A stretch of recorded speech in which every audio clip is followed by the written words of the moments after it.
여러분 안녕하세요. 오늘의 성경 말씀은 씨 뿌리는 비유입니다.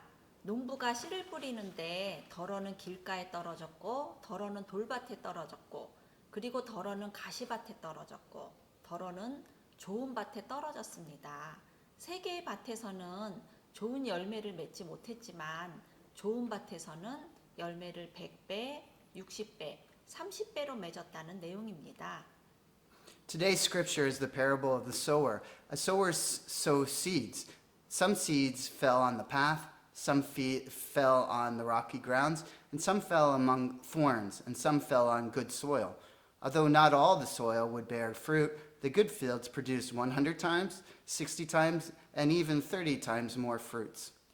예수님 시대의 팔레스타인의 경작법은 지금 우리들과는 달랐습니다. 먼저 맨밭에 씨를 뿌려놓고 그 다음 적당하게 흙으로 덮어서 경작하는 방법이었습니다. 이렇게 씨를 뿌리다 보면 자연히 여기저기 씨들이 흩어지게 마련입니다. 그래서 씨가 좋은 밭에만 떨어지는 것이 아니고 돌밭에도 가시밭에도 길가에도 떨어지게 되는 것이죠. In the days of Jesus, the farming practices of Palestine was different from what we do now. The method was to sow seeds in bare fields first, and then cover them with soil to cultivate them. If you sow seeds like this, the seeds naturally scattered here and there. The seeds do not fall only in good soil, but also on the path, thorns, and rocky grounds. 필리핀 산악지대에서는 지금도 벼씨를 뿌리고 있답니다. 그러면 씨가 바람을 타고 이리저리 날아가서 평지에서도 언덕에서도 심지어 낭떠러지에서도 싹이 나고 자라고 열매를 맺는다고 합니다. In the mountains of the Philippines, rice seeds are still sprinkled. It is said that the seeds can fly around in the winds and sprout on the plains, hills, and even on the sides of cliffs.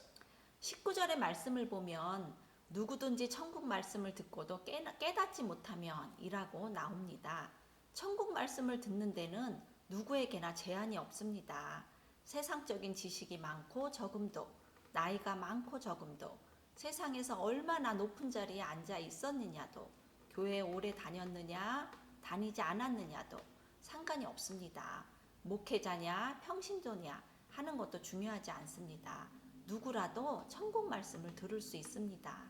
This is like the words in verses 19 that says, when anyone hears the message about the kingdom and does not understand it, there's no limits to hearing the words. And not everyone is going to understand it. It doesn't matter whether you have a lot of knowledge of the world, whether you're old or small, how high you are in the world, or whether you have been to church for a long time or not. It doesn't matter whether you're a pastor or a layman. Anyone can hear the message about the kingdom. 그런데 중요한 것은 듣고 깨달아야 한다는 점입니다. 아무리 좋은 말씀도 듣고 깨닫지 못하면 소용이 없습니다. 아무리 능력이 있는 말씀도 듣고 깨닫지 않으면 능력을 발휘할 수 없습니다. But the important thing is to listen and understand. It's no use hearing the best words and not realizing what they really mean. No matter how capable you are, you can't show your ability unless you understand it and listen to it and understand it. 그럼 네 종류의 밭을 의미하는 네 종류의 마음을 살펴보겠습니다. Let's take a look at the four kinds of the minds that are represented by the four kinds of soils. 첫째는 길가와 같은 마음입니다. First, it's the mind that is the same as the path. 길가는 사람들이 밟고 다녀서 굳어진 땅입니다. 사람의 마음으로 말하자면 굳어진 마음을 의미합니다. 완고하고 메마른 마음입니다. 슬퍼도 울지 않고 기뻐도 웃지 않고 은혜를 입어도 고마운 마음이 없습니다. 잘못을 저지르고도 죄책감이 없습니다. 말씀을 들어도 깨닫지 못합니다. It's the solid ground where people walk along. It represents a firm mind. It's a stubborn and dry heart. Even though you are sad, you don't cry. There's no joy, no smile, no gratitude, even if you are blessed. You don't feel guilty after making a mistake. And even if you listen to the words, you don't understand it. 그리고 깨닫지 못하면 결국은 악한 자가 말씀을 빼앗아 갑니다. 결국 들은 말씀이 하나도 유익하지 않다는 뜻입니다. 설교를 100번, 1000번 들어도 절대 유익하지 않습니다. And if you don't understand it, the evil one comes and snatches away what was sown in your heart.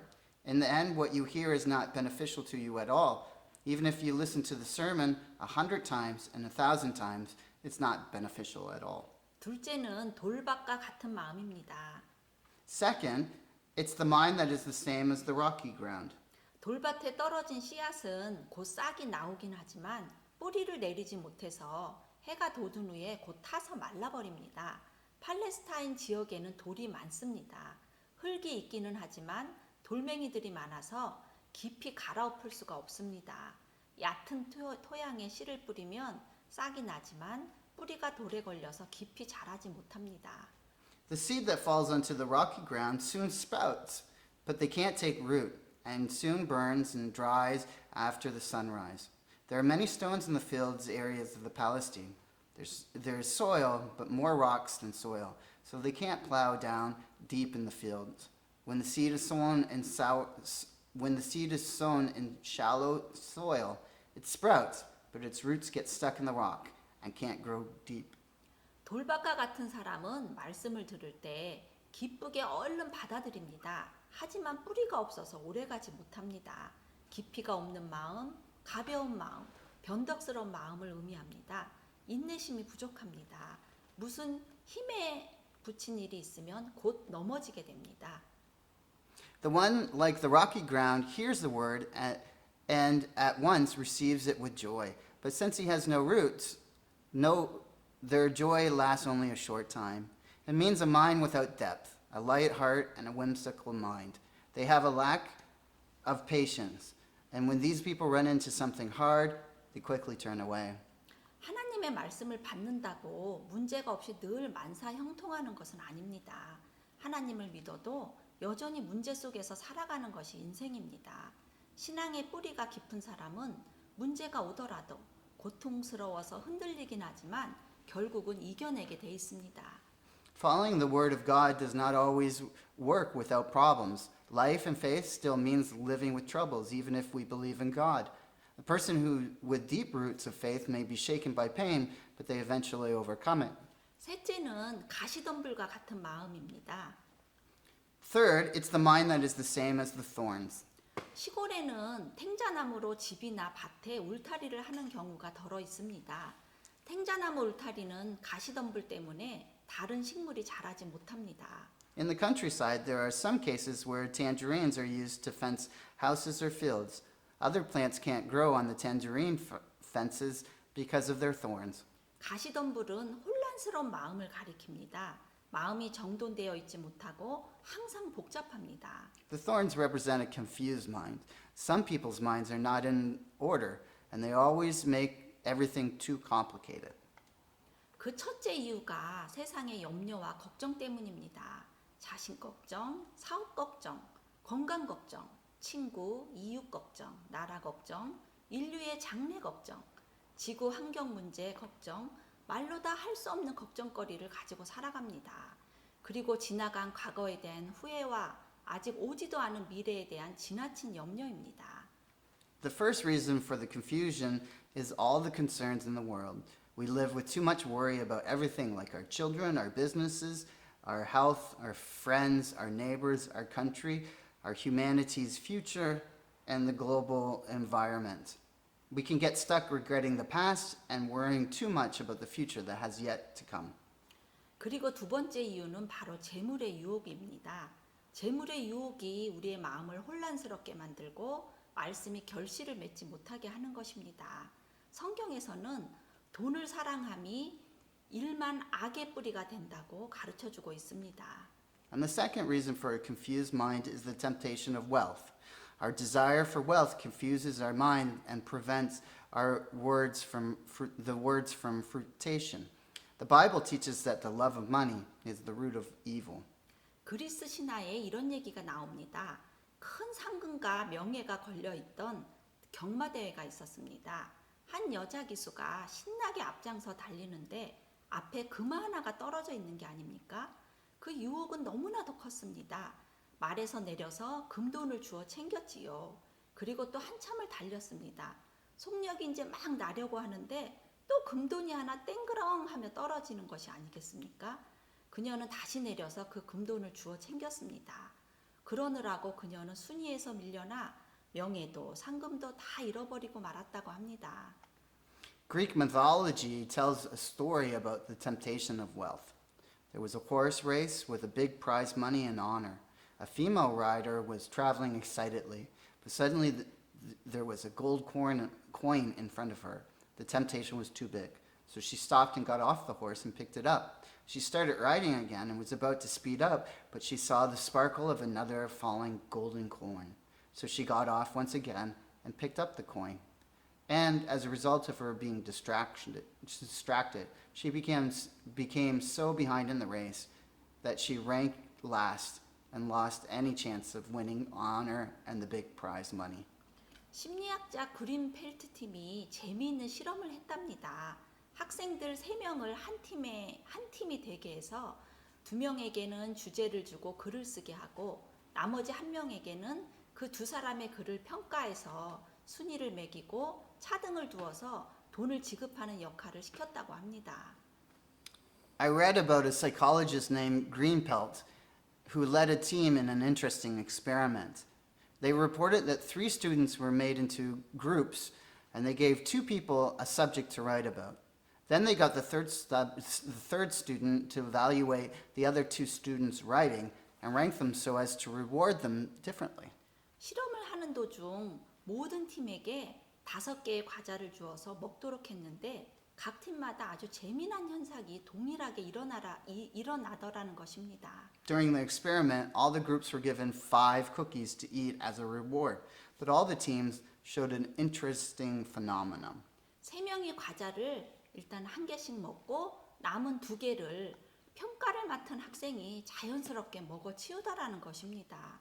단지 평가를 맡았다는 역할만으로 벌써 그 3번째 사람은 갑 행세를 하였던 것입니다. The third students ate 1 cookie each, but the students who was in charge of evaluating ate the remaining 2 cookies naturally. The third students seemed to be power tripping just because they were acting as evaluators. 때로는 단호하게 결단해야 됩니다. 염려를 자르고 욕심을 뽑아야 합니다. 유혹의 가시덤불, 재물의 가시덤불을 잘라버려야 합니다. 잘라버려야 열매 맺는 신앙생활을 할 수가 있습니다. 단호하게 잘라버리지 않으면 가시밭 인생길에서 벗어날 길이 없습니다. Sometimes you have to make a firm decision. You have to cut off your worries and greed. You have to cut off the thorns of temptation and the thorns of wealth. You can't live a life of faith that bears fruit only when you cut it off. If you don't cut it off firmly, there's no way of getting out of the thorny path of life. 4번째는 좋은 땅과 같은 마음입니다. Fourth is the mind that is the same as the good soil. 좋은 땅과 같은 마음을 갖는 사람은 하나님의 말씀을 듣고 깨닫는 사람입니다. 귀로 들어간 말씀을 깨닫는 곳은 바로 마음입니다. 귀로 듣고 마음으로 보내야 합니다. 많은 사람들은 귀로 들은 하나님의 말씀을 머리로만 보냅니다. A man who has a heart like good soil is a man who hears the words and understands it. The mind is where you understand what's in your ear. Please listen to the words with your ears and send it to your heart then. 동일한 말씀을 듣고도 어떤 사람은 감격하여 눈물을 흘리고 어떤 사람은 상처를 받습니다. 어떤 사람은 큰 깨달음과 은혜를 경험하는데 어떤 사람은 또 아무 감흥이 없습니다. 그렇기에 말씀을 대하기 전에 자신의 마음 밭을 돌아보는 것은 매우 중요합니다. Even after hearing the same certain words, some people are moved to tears and others are hurt. Some people experience great enlightenment and grace while others have no inspiration. Therefore, it's very important to look back on your mind before you listen. 좋은 밭이 되어서 하나님의 말씀을 듣고 지키고 인내하면 반드시 만족스러운 결실이 우리의 안과 밖으로 풍성하게 맺힐 것입니다. If we become like good fields and listen to God's words, keeping it and preserving it, we will surely have abundant fruits inside us and all around us. 좋은 밭은 분명히 30배, 60배, 100배의 결실을 준다고 하나님께서는 분명히 말씀하셨습니다. And remember, God clearly said that the reward for a good field is given fruits of 30 times, 60 times, and 100 times. 아멘.